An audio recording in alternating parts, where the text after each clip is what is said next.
the song with your heart. Play the song with your heart.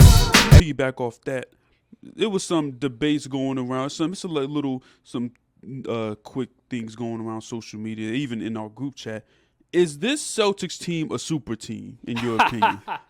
No, it's not a super team. I don't think it's a super team. I don't think it's a super team because I like Porziņģis, but I don't look at him as like an all-star. He is a borderline, but I don't look at him as an all-star. Jrue Holiday, he's a really good player, but he's one of those dudes. Reminds me of I remember Chris Middleton made an all-star team one year, or a Kyle Lowry made an all-star. Like, I look at Jrue Holiday as he's like a borderline. When you're like a borderline all-star type of player, I don't look at you like, oh, this is a super team because you pair him with Brown, you pair him with Tatum, and all of a sudden now they have 3 all-stars. Like, I don't look at it that way. I feel like a super team, you have to have 3 star caliber players in order for it to as well as good role players. I mean, I don't know, because we see the three star system just doesn't work no more. I don't know, because a lot of times you have to sacrifice depth. Because at Brooklyn, remember Brooklyn when they brought in James Harden, that was obviously a super team. Yeah. But the bench, they didn't really have much of a bench. They got rid of all their role play, all of their depth for real. I mean, they had Bruce Brown and they had the center, what's his name? Nick Claxton. Yeah, but that's about it. I mean, Joe Harris, he wasn't really that good. They got rid of LeVert and they got rid of Allen, so they didn't really have much besides those 3 and then the other 2 role players. Okay, to be an effective super team, you need to have depth.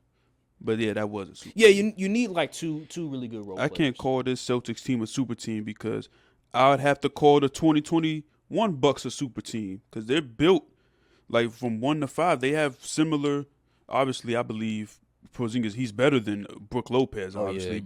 You know, the Bucks had Middleton, Jrue, Giannis, Brook Lopez defense. Like they were really good top to bottom, and the Bucks actually had help off the bench too.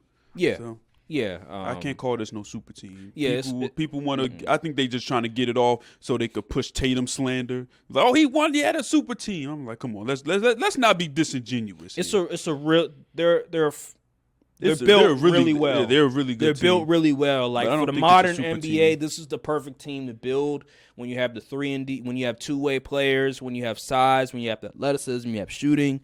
They're built for the modern 2020s NBA. And I'm not going to call it a super team, though. I'm not going to call it a super team. They have really, really good starting caliber players, and they have a couple of good role players, and obviously you have the 2 stars in Brown and Tatum. And that's how a roster's supposed to be built, ideally. So I'm not going to call that super. That's that would be like in the NFL. That's like calling the 49ers a super team. The 49ers ain't no daggone super team.